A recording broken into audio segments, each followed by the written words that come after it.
হিংসা দিয়ে হিংসা নয়, অন্যায়ের বিরুদ্ধে অহিংসে সত্যের শক্তিই পারে জিততে, এই ছিল মহাত্মা গান্ধীর বিশ্বাস।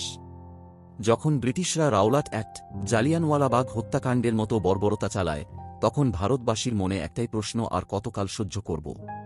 সেই মুহূর্তেই সামনে এলেন মোহনদাস করমচাঁদ গান্ধী। আর শুরু হল ভারতের ইতিহাসে এক অনন্য আন্দোলন, অসহযোগ আন্দোলন, যেখানে অস্ত্র ছিল না, রক্তপাত ছিল না, ছিল শুধু সত্যাগ্রহের শক্তি।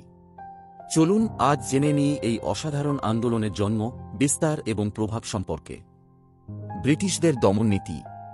1919 সালে ব্রিটিশ সরকার পাশ করল একটি কালো আইন, যা অনুযায়ী সরকার কাউকে বিনা বিচারে আটক করতে পারত, এমনকি কোর্টেও হাজিরা দেওয়া লাগত না। এই আইনের প্রতিবাদে গোটা দেশ উত্তাল হয়ে ওঠে। এরই মধ্যে ঘটে যায় জালিয়ানওয়ালাবাগ হত্যাকাণ্ড। জেনারেল ডায়ারের নেতৃত্বে নিরস্ত্র মানুষের উপর নির্বিচারে গুলি চালিয়ে শত শত মানুষকে হত্যা করা হয়। এই ঘটনার পর মহাত্মা গান্ধী সিদ্ধান্ত নেন, আর নয় সহ্য, এখন সময় এসেছে অসহযোগে ব্রিটিশদের দমন করার। অসহযোগ আন্দোলনের সূচনা।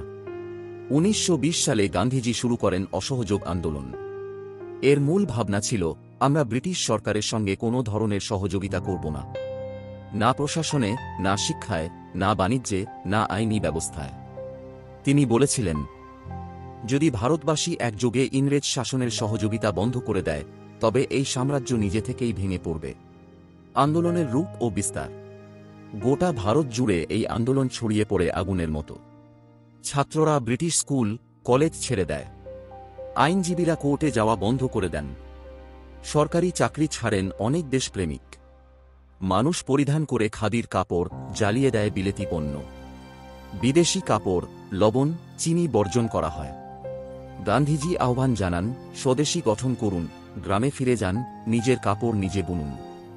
এই আন্দোলন ছিল প্রথমবার যখন গ্রামের সাধারণ মানুষ পর্যন্ত রাজনীতির সঙ্গে সম্পৃক্ত হয়। জনগণের সাড়া ও সম্প্রীতি।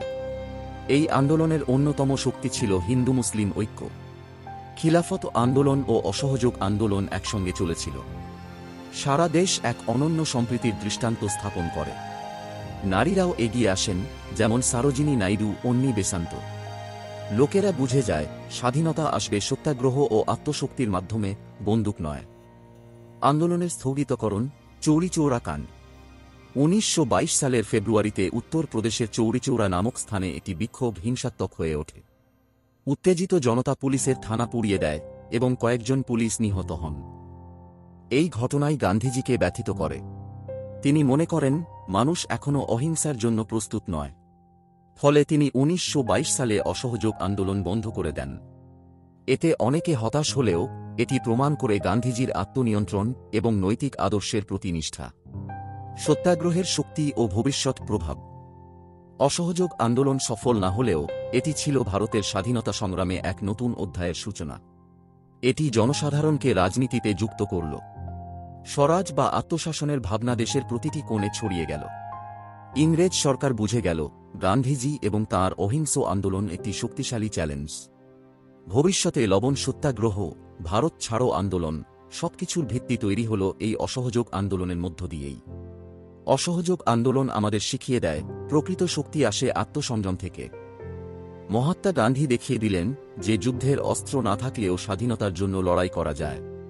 তাঁর সত্যাগ্রহ এক মহাশক্তি হয়ে দাঁড়িয়েছিল বিশ্বের সামনে। আজও তাঁর আদর্শ বিশ্বজুড়ে অনুপ্রেরণা হয়ে আছে, অহিংসার, আত্মশক্তির এবং ন্যায়ের পথের। আপনার যদি এই ইতিহাস অনুপ্রাণিত করে, তাহলে লাইক দিন, শেয়ার করুন এবং আমাদের চ্যানেলটি সাবস্ক্রাইব করতে ভুলবেন না।